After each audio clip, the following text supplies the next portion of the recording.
Military technology keeps advancing at an incredible rate. If you think back to World War II and see the weapons compared to today's weapons, it's simply mind-boggling just how far advanced things are becoming. And from the looks of it, warfare is poised to become more dangerous than it ever was. From drones in the sky, drone tanks fitted with incredible weaponry, to small unmanned aircraft that are launched from carriers in the sky, security clearance has been granted. Check out these insane secret military weapons. Russia's nuclear tsunami apocalypse torpedo, Poseidon. You might have heard of Russia's new weapon, which was called Status 6 or Canyon. It was once thought that the weapon was a hoax until researchers tracked the development of the system, which began in 2008. The torpedo was renamed Poseidon after the Russian military polled the public for a new name, although some say it should have been called the worst weapon ever. The Poseidon is said to have the ability to nuke entire coastal cities into oblivion and can trigger giant tsunamis. It is the largest torpedo ever built, measuring a ridiculous 65 feet long and it's 6.5 feet in diameter. This torpedo is designed to make long treks across entire oceans before detonating a massive 100 megaton thermonuclear warhead against a coastal enemy target.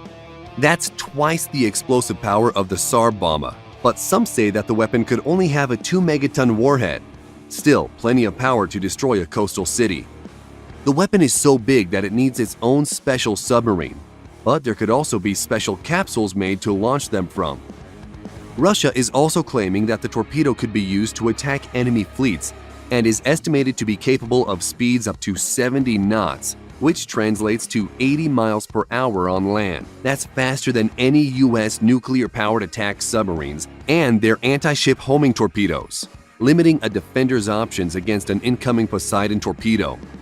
The weapon also operates at depths of up to 3,280 feet, far deeper than U.S. Navy submarines.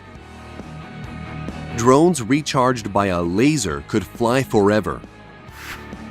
The Defense Advanced Research Projects Agency has developed a drone that has solar panels that are built into the wings and batteries in the fuselage. The batteries provide the power, but as they begin to drain, drone operators aim a laser beam at the solar panels, which recharges the batteries. This means that the drone could stay in the air forever as long as there is an operator to charge it. This sounds cool, but there are a few problems with it. For one, a laser loses its strength the farther it has to travel and can be obscured or even blocked by smoke, haze, fog, and rain. Yeah, we know our viewers are smart, so we thought to mention that. DARPA figures it can recharge the drone at up to 6.8 miles, but that maximum will vary under real-world conditions. DARPA calls their drone the Silent Falcon, which could fly for weeks and complete a mission without ever having the need to land. China's giant ionosphere zapping radar. This weapon developed by the Chinese is described as a high-powered incoherent scatter radar and is supposed to bounce radio waves off the Earth's high-altitude layers of charged gas called the ionosphere. The Chinese facility will be similar to United States HAARP in many ways, which had a bunch of conspiracy theories surrounding it, including government-sanctioned weather control, human-made earthquakes and tsunamis, and was said to be able to cause mental disruption throughout a region. The Chinese facility is on the densely populated island of Hainan, beside Sanya, a beachside city bigger than Miami or Honolulu with more than 400,000 inhabitants. Despite all these conspiracy theories, it is said that it could be possible the system could blank out ELF communications and selectively interfere with other satellite communications that would severely affect any submarine operations in the South China Sea. China could even use the new array as a transmitter for ELF radar to detect submarines at long range. Project Thor. Although this project has some limitations with our current technology, it's something that is still on the table. We're talking about a weaponized meteor strike. In the 1950s, a Boeing operations researcher by the name of Jerry Pournelle envisioned a weapons system armed not with conventional munitions or chemical explosives, but massive rods forged from the heavy metal tungsten, which would be dropped from suborbital heights. It was called Project Thor, but others named it Rods from God. Weapons researchers refer to it as a kinetic energy projectile, a super dense, super fast projectile that destroys everything in its path.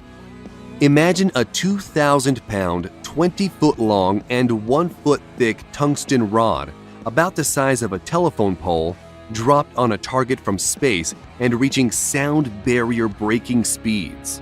It would be capable of penetrating hundreds of feet into the Earth's crust, and the destruction would be the equivalent of a nuclear blast, but without the fallout. But it has its problems because boosting enough of these into space would be very costly, and each rod itself would cost $600,000. But there is a rumor that the Pentagon is still looking at this weapon. Juliet Marine Systems Ghost. The Ghost is an advanced supercavitating stealth ship that reduces hull friction to 1/900th that of conventional watercraft. The Ghost uses a gyro-stabilized dual pontoon supercavitating hull that can run at top speeds through 10-foot waves. Called the Small Water Plane Area Twin Hull, or SWATH, it is controlled by 22 computer-controlled underwater control surfaces. When at rest or moving slowly, the Ghost sits in the water on its centerline module. At 8 knots or faster, the high-grade marine aluminum buoyant hulls lift the vessel and achieve full stability. Propulsion on the prototype is provided by T-53-703 turboshaft engines and can achieve speeds over 30 knots, but could be capable of 50 knots. It can perform several different missions including anti-surface warfare, anti-submarine warfare, and mine countermeasures. Armament consists of the M197 20mm rotary cannon and launch tubes that expel exhaust downward between the struts of the SWATH hulls, concealing and dissipating the thermal signature of the launch of BGM-176B Griffin missiles and Advanced Precision Kill Weapons System rockets. The Ghost has a crew of 3 to 5 sailors and can be dismantled to fit in the C-17 Globemaster III for transport. Each Ghost ship costs around $10 million to produce, a drop in the bucket for comparative military vessels. Sea Dragon weapon. The U.S. Navy and an unknown defense contractor are working on a new missile the service says will give its submarines a new, disruptive offensive capability to take on enemy ships. It's called the Sea Dragon, but no one is really sure what it is because it's top secret. However, it is known that the missile uses some current technology and could be the SM-6, which is designed to be launched by U.S. Navy Arleigh Burke-class destroyers and Ticonderoga-class cruisers to defend the fleet from cruise missiles, manned aircraft, unmanned aircraft, and even short-range ballistic missiles. The missile's only drawback is, originally designed to shoot down flying targets, it has a fairly small blast fragmentation warhead. The SM-6 is supersonic and can fly at 3.5 times the speed of sound, or about 2,685 miles an hour. It also has the fun trick of taking targeting data from other Navy assets, including the E-2D Advanced Hawkeye Airborne Early Warning and Control Aircraft and the F-35 Joint Strike Fighter. So imagine a missile that can be fired from a ship and then controlled by a fighter jet and then directed to hit its target. Kalashnikov drone tank. Military drones are on the rise, and many of you are probably familiar with the unmanned U.S. Predator drones that are equipped with advanced targeting systems and can carry 500-pound bombs and deliver those weapons to the target accurately. With this in mind, it would seem logical that ground-based drones, such as the Kalashnikov drone tank, would be the next generation weapon to enter warfare. Russia's Uran-9 combat drone packs some serious firepower, with one 30mm 2A-72 automatic cannon and 4 9M120 1-Attica anti-tank guided missiles. It is 16.7 feet long and weighs approximately 10 tons. It may look impressive, but it had trouble with the fundamentals, not only of armored warfare, but warfare by remote control.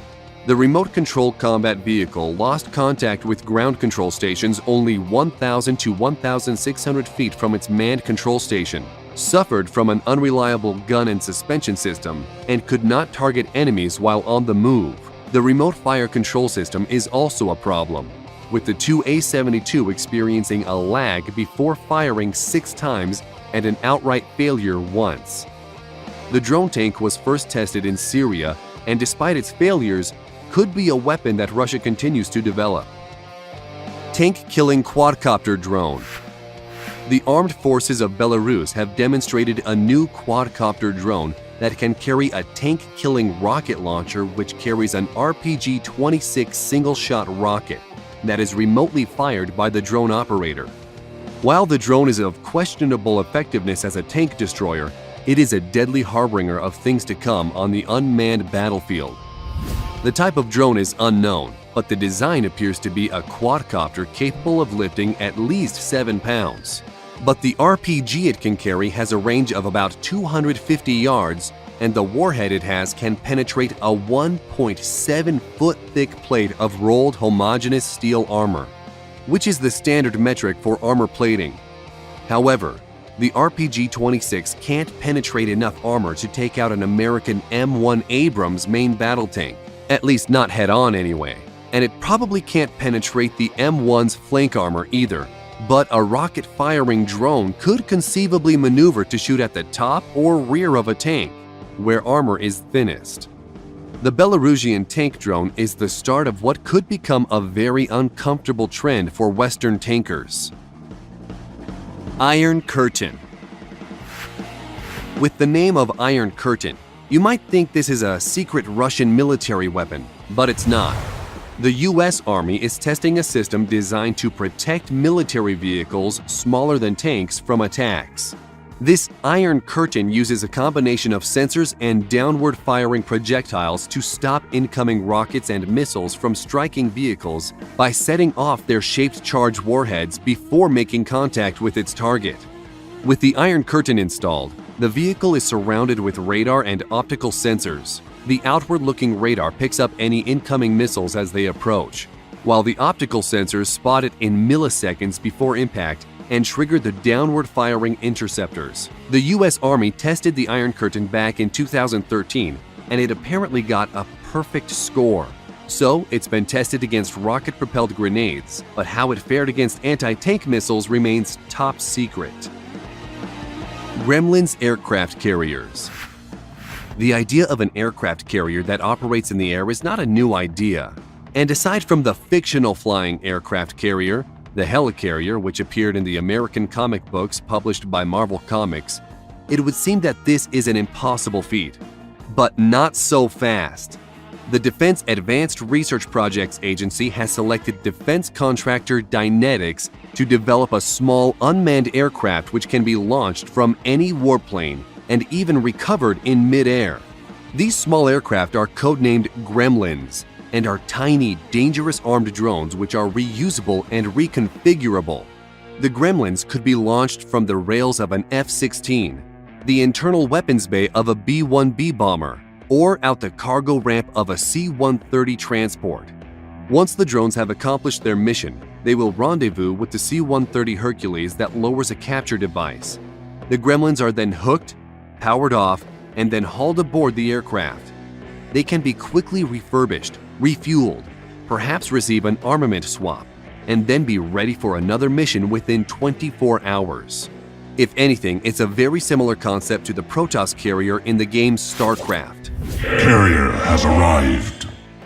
We hope you enjoyed this video and want to know what you thought about these and which was your favorite. If you liked the video, don't forget to target the subscribe button and launch notifications so you will be the first to know when a new video comes out. Thanks for watching.